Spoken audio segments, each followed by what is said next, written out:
Hello everyone, स्वागत है आप सभी का एक बार फिर से अपराइजिंग एकेडमी पे।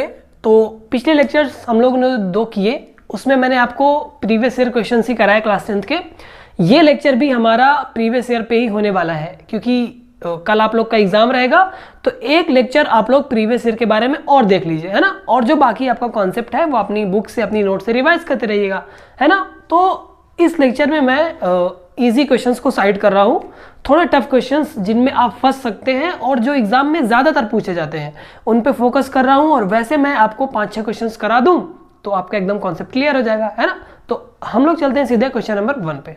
अगर आप लोग याद करें तो कल मैंने आपको एक जहाज और एक पहाड़ का क्वेश्चन करवाया था, जिसमें एक जहाज था पानी की सतह पे, उसके बगल में एक पहाड़ था, है ना। तो जहाज के डेक पर खड़ा है कि कोई व्यक्ति पहले पहाड़ की चोटी पे देखता है, फिर पहाड़ के शिरे पे देखता है। उसी टाइप का क्वेश्चन है, सेम कॉन्सेप्ट अगर आप अप्लाई करें, खुद से ट्राई करें तो ये क्वेश्चन हो जाएगा। हर एक आपके लेक्चर्स में जो प्रीवियस ईयर लेक्चर्स हुए इस टाइप का क्वेश्चन जरूर आ रहे हैं ना। तो मतलब आपको एक क्वेश्चन त्रिकोणमिति से उन्नयन कोण और अवनमन कोण से रिलेटेड तो पूछा ही पूछा जाएगा, और 2 नंबर या 3 नंबर में नहीं पूछा जाएगा, या तो 4 नंबर या तो 6 नंबर, है ना। तो इसको अच्छे से तैयार कर लो। उन्नयन कोण और अवनमन कोण का कॉन्सेप्ट आपके लिए बहुत जरूरी है। ओके, इस क्वेश्चन को चलो सॉल्व करते हैं। सॉल्यूशन मैंने सेम क्वेश्चन इसलिए लिया है ताकि आप लोग अगर इसको सॉल्व करें उस जहाज वाला क्वेश्चन की मदद से तो आपको हो जाएगा। और खुद से सॉल्व करने में क्या बुराई है यार, खुद से सॉल्व करना सबसे अच्छी बात होती है। ओके, 10 मीटर ऊंचा एक भवन है। चलो इसके हिसाब से हम लोग बनाते हैं। ये मान लो ये 10 मीटर ऊंचा एक भवन है। ओके, ए पी, इसकी ऊंचाई कितनी है 10 मीटर। और एक केबल टावर है इसके बगल में। जाहिर सी बात है टावर जो है वो घर से ऊंचा होगा। इसके शिखर का उन्नयन कोण 60 अंश है। इस जगह से छत के भवन के छत से इस शिखर का उन्नयन कोण ऐसे देखेंगे तो 60 अंश है। ये कोण कितना अंश है 60 डिग्री। और इसके निचले सिरे का उन्नयन कोण 45 अंश है, अवनमन कोण। ये कोण कितना है 45 डिग्री। हमें क्या पता करना है, इस टावर की ऊंचाई। भाई साहब ये तो बिल्कुल सेम क्वेश्चन हो गया। चलो अगर ये 10 मीटर है तो ये भी 10 मीटर हो गया। इसको और इसको हम लोग x मानेंगे, इसको h मानेंगे, है ना, कल की तरह। ओके, तो हमने क्या किया, माना टावर की ऊंचाई बराबर 10 प्लस h मीटर, है ना, तथा घर से टावर की दूरी कितनी है, कोई इसमें देख के बताओ। x मीटर है ना, दूरी बराबर x मीटर, इतना मान लिया। अब हम लोगों को ट्राइंगल्स कंसीडर करने हैं। त्रिभुज CAE कंसीडर करो। तो त्रिभुज CAE में tan थीटा लगाओगे, लंब बटे आधार, लंब h है, आधार x है, h बटे x आ गया। ओके, tan 60 का मान √3 होता है, h upon x, so this will imply h is equal to √3x, sorry, ये आ गया। ओके, इसको समीकरण नंबर 1 नाम दे देते हैं। अब हम लोग AED त्रिभुज में देखते हैं। त्रिभुज, ये त्रिभुज है पुनः त्रिभुज AED में देखो, त्रिभुज AED में 45 डिग्री ये है, लंब यहां से लेके यहां तक है, और आधार क्या है x मीटर, है ना। तो tan 45 degree is equal to लंब 10 है और आधार कितना है x, 10 बटे x।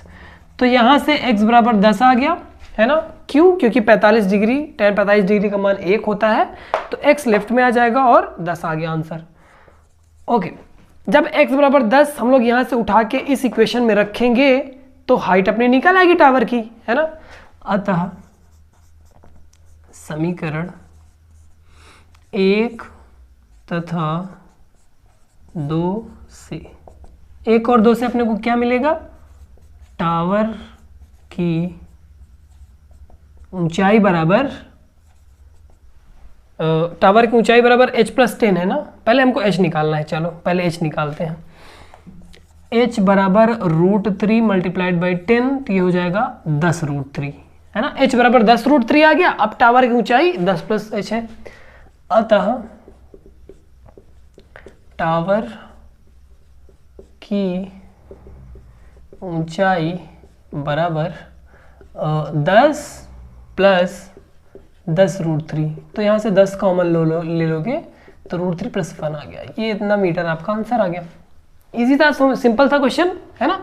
ओके, अब हम लोग चलते हैं नेक्स्ट क्वेश्चन। Question number 2। इस टाइप के क्वेश्चंस भी बहुत सिमिलर होते हैं, मतलब बहुत ही फ्रीक्वेंट आते हैं। आपको ये क्वेश्चन या तो 2 नंबर में पूछे जाएंगे या तो 4 नंबर में, है ना, इससे ऊपर नहीं पूछे जाएंगे। तो इस क्वेश्चन को करने के लिए आपको सिर्फ एक बात याद रखनी है, वो क्या है कि tan 90 - थीटा बराबर क्या होता है, cot theta, and tan theta into cot theta बराबर 1 होता है। इन दोनों चीजों को आप लोग दिमाग में बिठा लीजिए, आपका ये क्वेश्चन हो जाएगा। हमें जहां भी tan 90 - थीटा दिखे उसको cot थीटा लिख देना है, जहां पे tan थीटा और cot थीटा का गुणा हो उसको 1 लिख देना है। ध्यान रखना, अगर यहां पे भी थीटा है तो यहां पे भी थीटा ही होना चाहिए। ओके, अब इस क्वेश्चन को करते हैं यहां से। Okay, solution. tan 52 degree into tan 60 degree into tan 38 degree into tan 30 degree, इसको प्रूफ करना है 1 के बराबर। ओके, चलो LHS लेके चलते हैं। tan 52 यहाँ पे है, tan 60 यहाँ पे है, tan 38 है, tan 30 है। ओके, हमें tan 52 को अगर cot 38 बना दें, जो कि बनेगा, तो cot 38 tan 38 मिलके 1 हो जाएगा। नेक्स्ट, अगर हम tan 60 को cot 30 बना दें तो cot 30 और tan 30 गुणा होके 1 हो जाएगा ना, इस फॉर्मूले से। ओके, tan 52 को cot 38 बनाएंगे कैसे? पहली बात, हम 52 को क्या लिख सकते हैं, 90 - 38, है ना। 90 से अगर 38 घटाओगे तो 52 आएगा, और जैसे ही इसको 90 - 38 लिखेंगे तो ये चेंज हो जाएगा तुरंत cot में, है ना। तो यही करना है अपने को। तो ये tan 90 - 38 हो गया, 52 की जगह 90 - 38 लिख दिया। और इसी तरह इस वाले tan के लिए लगे, tan की जगह tan 90 - 30 हो जाएगा यहाँ पे, है ना। 90 में से 30 चले जाएगा, 60 आ जाएगा। हमें ऐसे क्वेश्चंस में यही करना है, tan 38 tan 30। अब देखो, tan 90 - थीटा cot थीटा होता है, तो ये cot 38 हो जाएगा, और इस cot 38 के पास में इस tan 38 को बिठा देता हूँ। ओके, और यहाँ पे tan 90 - थीटा, ये भी cot थीटा हो जाएगा, तो ये cot 30 हो जाएगा, और इस cot 30 के पास में ये tan 30 बिठा देता हूँ। क्या बोलते हो? ये देखो, यही फॉर्मूला मिल गया ना, tan थीटा cot थीटा, चाहे cot थीटा tan थीटा एक ही बात है। तो cot theta into tan theta इसकी जगह 1 आ गया, और cot theta into tan theta इसकी जगह 1 आ गया, तो ये बराबर 1, मतलब कि RHS प्रूफ हो गया। LHS बराबर RHS प्रूफ हो गया, है ना।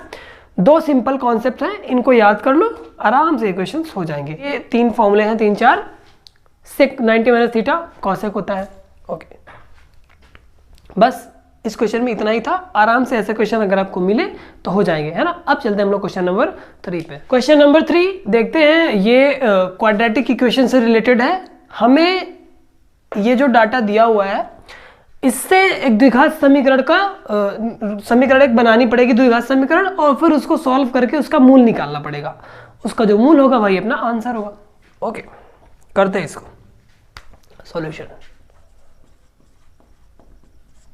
हमें क्वेश्चन में क्या दिया हुआ है, 2 संख्याओं के वर्गों का अंतर 180 है। ओके, और छोटी संख्या का वर्ग बड़ी संख्या का 8 गुना है, तो दोनों संख्याएं ज्ञात कीजिए। तो हम लोग मान लेते हैं 2 संख्याओं की बात हो रही है, एक छोटी है एक बड़ी है, तो माना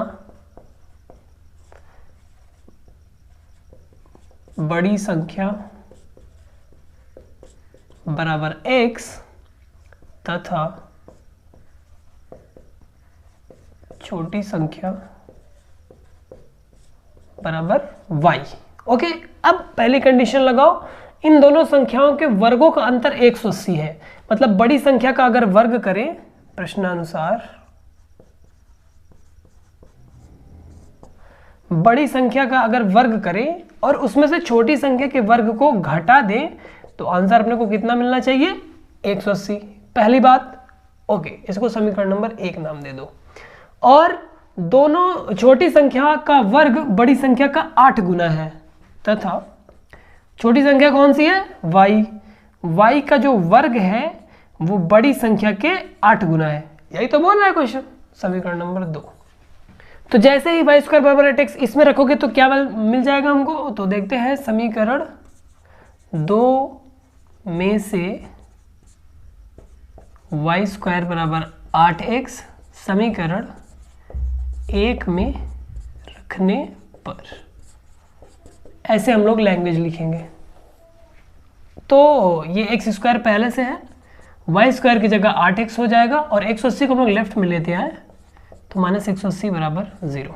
द्विघात समीकरण मिल गया ना। अब हमको इसके रूट्स निकालने हैं। तो बीच वाले का फैक्टर ऐसे करो कि गुणा करने पर -180 आए और जोड़ने पर 8 आए। तो 18 दाम 180 साफ साफ दिख गया ये तो। x square -18x plus 10x -180 बराबर 0 है ना। 18 दाम 180 और 18 में से 10 गए माइनस का 8 है ना, क्योंकि यह माइनस है। ओके, x कॉमन लिया, x -18 आया, प्लस का 10 कॉमन लिया, x -18 आया बराबर 0। तो x -18 एक ब्रैकेट में, x प्लस 10 एक ब्रैकेट में। ओके, अब यहां से हमें x के 2 मान मिले। दिस विल इंप्लाई x बराबर 18 एंड x बराबर -10। अब आपको ये देखना है कि x का कौन सा मान अपने लिए ट्रू है, वो हम देखेंगे इस इक्वेशन से, है ना। समीकरण 2 से मान लो x बराबर 18 हमने पहले लिया, x बराबर 18 के लिए और इधर x बराबर -10 के लिए। ओके, x बराबर 18 यहां से उठा के यहां रख दोगे तो y स्क्वायर बराबर 8 गुणे 18 हो जाएगा। तो y स्क्वायर बराबर 18 × 144 और y बराबर आ जाएगा 144 का स्क्वायर रूट 12। ओके, इधर तो ये कंडीशन मिली। इधर क्या मिलेगी? y स्क्वायर बराबर 8 गुणे -10 हो जाएगा। तो y स्क्वायर बराबर -80। अब आप लोग यहाँ पे ध्यान से देखो कि y का स्क्वायर बराबर -80 आ रहा है, मतलब एक संख्या का वर्ग निगेटिव आ रहा है। क्या ऐसा पॉसिबल है? हमारे पास कोई भी ऐसी वास्तविक संख्या नहीं मिलेगी जिसका वर्ग करने पर निगेटिव आया आंसर, है ना। तो y की वैल्यू, x की वैल्यू -10 हम लोग नहीं कंसीडर करेंगे, है ना। ऐसा नहीं कंसीडर किया जा सकता, जो कि संभव नहीं है। अगर हम लोग अवास्तविक संख्याओं की बात करते तो संभव था, लेकिन हमें वास्तविक संख्याओं की बात करनी है तो यह संभव नहीं है। तो y बराबर 12 is the right answer. Okay, अब y बराबर 12 हमें मिल गई छोटी संख्या। तो बड़ी संख्या क्या है? 18, है ना। बड़ी संख्या अपनी x थी और छोटी संख्या y, मिल तो गया दोनों आंसर। अतः बड़ी संख्या, पहले छोटी लिखते हैं फिर बड़ी लिखते हैं। ओके,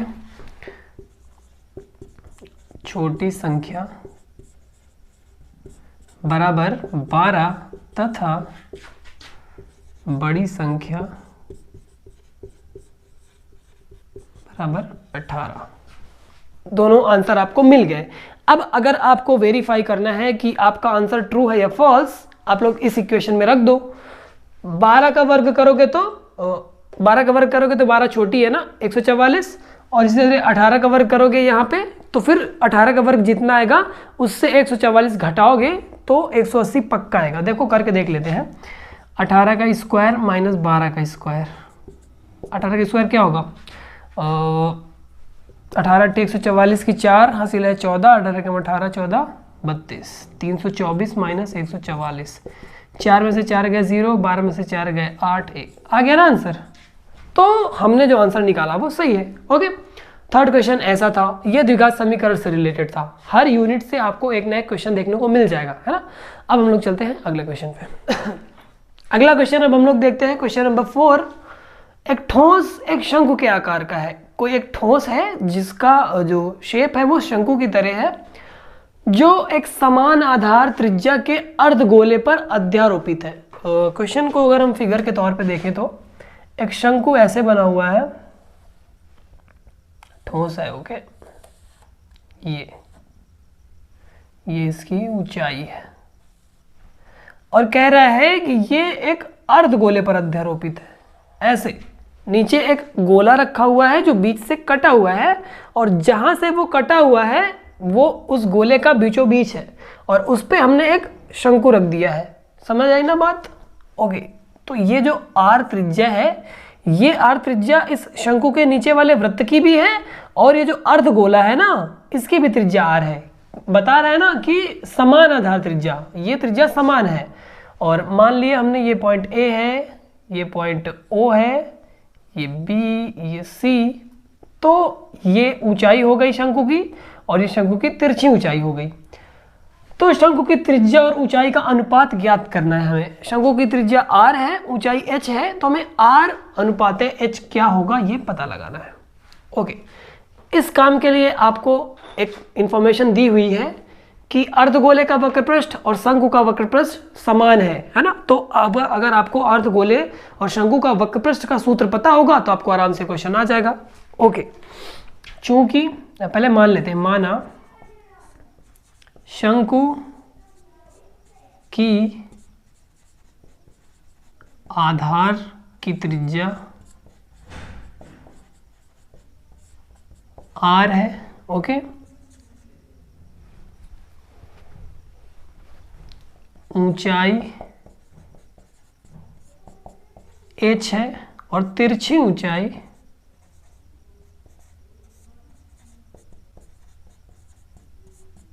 L है।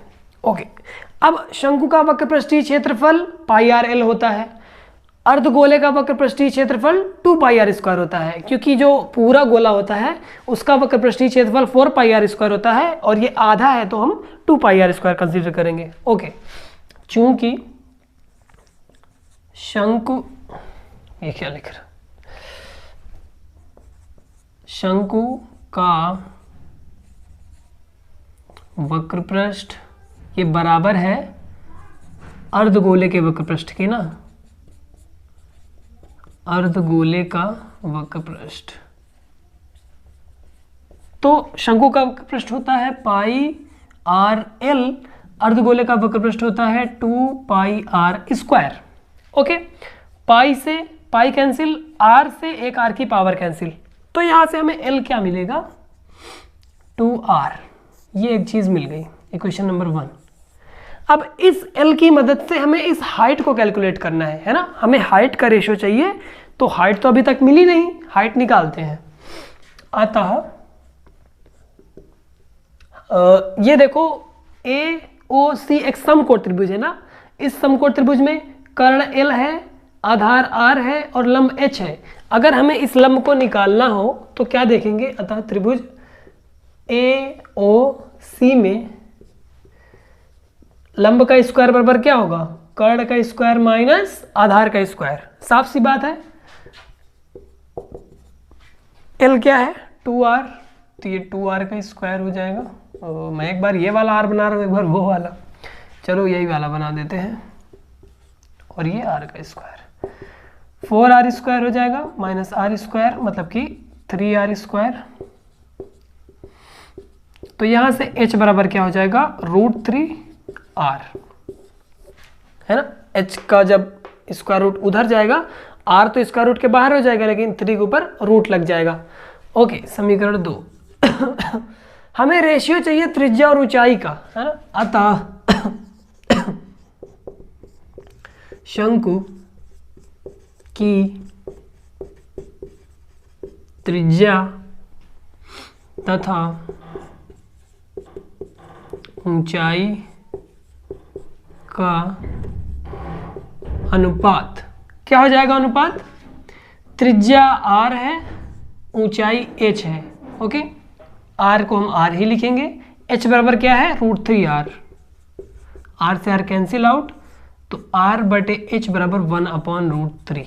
So this will imply r अनुपात h बराबर 1/√3। ये आ गया आपका आंसर।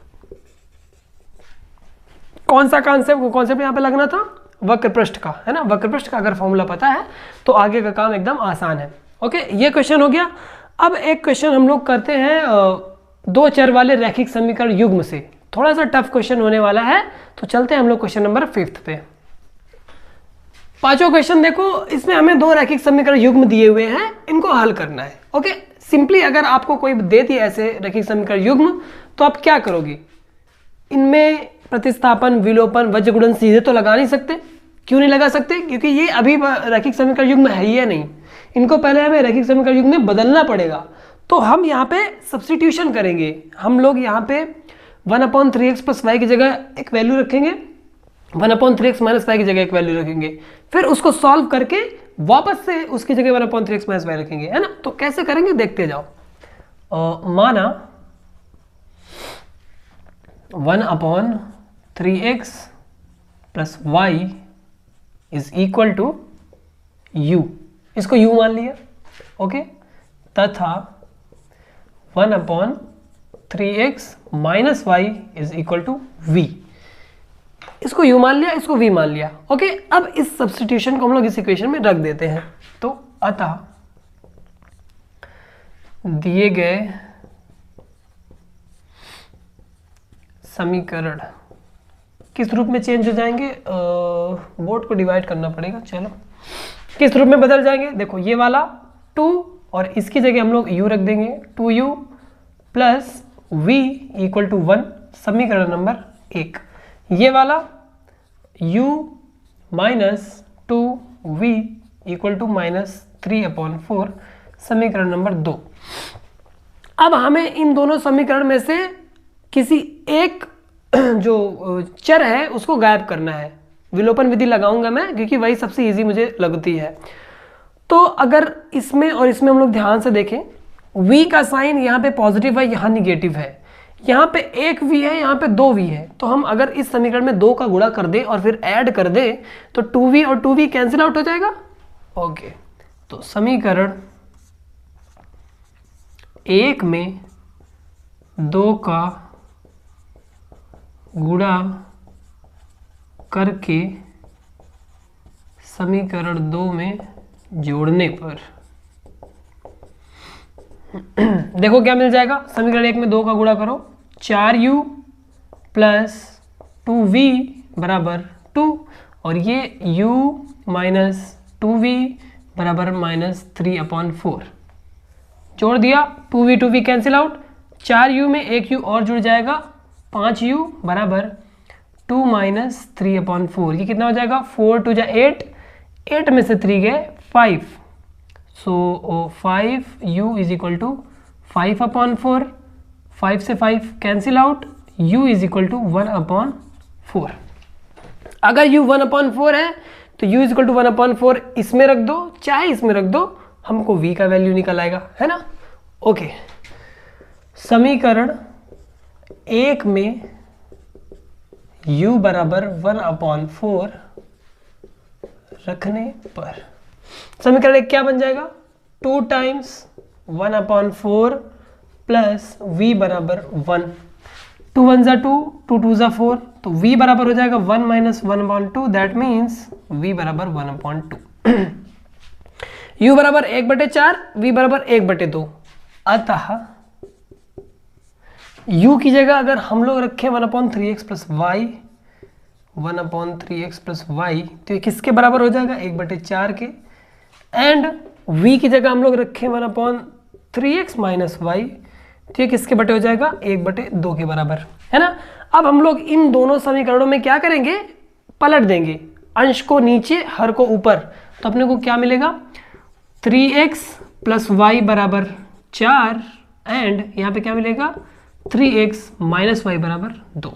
ये दोनों समीकरण मिल गए। इसको मान लो समीकरण 3, इसको मान लो समीकरण 4। अब इन दोनों को हल करना है। इसको जोड़ दो यार, साफ साफ दिख रहा है। समीकरण 3 व 4 4 को जोड़ने पर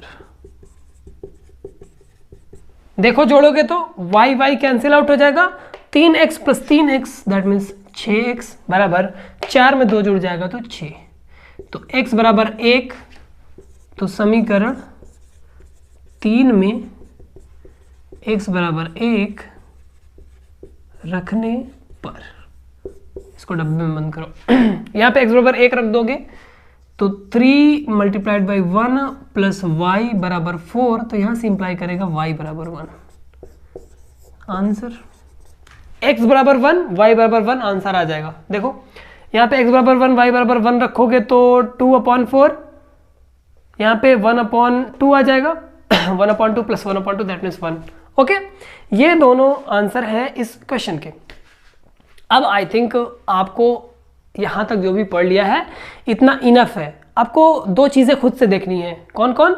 सांख्यिकी आपको खुद से देखनी है, और उसके बाद किसी भी संख्या को अपरिमेय कैसे प्रूफ करते हैं ये देख लेना है। ओके, क्योंकि सांख्यिकी मैंने पढ़ाई नहीं है तो उस पर ज़्यादा जोर देना बताना, शायद आपको जिस टीचर ने पढ़ाया है वो कोई किसी और कॉन्सेप्ट से पढ़ाया हो, मेरे पढ़ाने का तरीका अलग हो सकता है, तो आप लोग कंफ्यूज हो सकते हैं ना। तो इसलिए मैं सांख्यिकी को आपके ऊपर छोड़ रहा हूँ, वो आपको खुद से तैयार कर लेना है। ओके, अब आप लोगों को ज़्यादा कुछ तैयारी नहीं करनी है, जितना अब तक पढ़ लिया है। आगे की जो चीज़ आपको करनी है वो ये कि आपको फॉर्मूले याद करने हैं, जो बेलन का वक्र पृष्ठ, बेलन का आयतन, बेलन का संपूर्ण पृष्ठ है ना, ये सारा शंकु के बारे में, आपको अर्धगोले के बारे में, गोले के बारे में कई सारे फॉर्मूले हैं इनके, वो आप लोग रिवाइज कर लीजिए, क्योंकि इनसे रिलेटेड आपको मिनिमम 2 क्वेश्चन तो आने ही आने हैं, है ना। एक 2 नंबर में पूछ सकता है और एक 6 नंबर या 4 नंबर में। तो आप लोगों को पेपर तो मैंने दे ही दिया है, उसमें क्वेश्चन की मार्किंग कैसे होती है ये भी दिख जाएगा, है ना। शुरू में आपको कुछ क्वेश्चंस रहेंगे जिनमें आपको 2-2 नंबर का रहेगा, फिर उसके बाद 4-4 नंबर का, फिर उसके बाद 6-6 नंबर का, शायद ऐसे ही है। तो अब आप लोगों को ऑल द बेस्ट आपके एग्जाम्स के बारे में, क्योंकि कल आपका एग्जाम होगा। जब मैं ये लेक्चर अपलोड करूंगा इसको देख लीजिएगा। इसके बाद आप लोगों को सारे फॉर्मूले याद कर लेने हैं, जो अपनी नोट्स के फॉर्मूले हैं उनको रिवाइज कर लेना है। सिर्फ मेंसुरेशन से ही नहीं, और भी चैप्टर में बहुत सारे फॉर्मूले हैं, है ना। आपको विधियां पढ़ लेनी है, वज्र गुणन कैसे अप्लाई करते हैं हम लोग, प्रतिस्थापन कैसे अप्लाई करते हैं, ये सब आप लोगों को देख लेना है। ओके, बाकी टेंशन वेंशन मतलब यार, आराम से क्वेश्चन पेपर दीजिए, आपका आराम से जाएगा। और हाँ, एक बहुत ही इंपॉर्टेंट बात, आपको क्वेश्चन पेपर लास्ट से शुरू करना है। क्या होता है कि आप लोग छोटे छोटे क्वेश्चंस करते जाते हैं, अगर आप किसी क्वेश्चन में अटक गए, उसमें ज़्यादा टाइम दे दिया, तो आपको लास्ट के क्वेश्चन छूट जाते हैं, है ना। तो आप लोग ऐसा करें, जो जो क्वेश्चन आपको आ रहे हैं, सबसे पहले सबसे बड़ा वाला क्वेश्चन जो सबसे ज़्यादा मार्क्स का है वो करो, उसके बाद आप लोग वापस आते आते छोटे क्वेश्चन पे आओ, है ना। तो इससे आपका जो टाइम रहेगा वो भी मैनेज हो जाएगा और आपकी स्पीड भी अच्छी हो जाएगी, है ना। तो अब आप लोग जो भी पढ़ना हो, रिवाइज करना हो, कर लो। फिर ऑल द बेस्ट आपके कल के एग्जाम्स के लिए। आई होप आप लोग अच्छा करेंगे और करोगे ना यार, पढ़ा है क्योंकि आप लोगों ने। तो ठीक है, फिर अगर आप लोग को वीडियो पसंद आया है तो लाइक करो, और अगर पहले से नहीं किया तो सब्सक्राइब करो। मिलते हैं हम लोग कल के नेक्स्ट लेक्चर में। Thank you.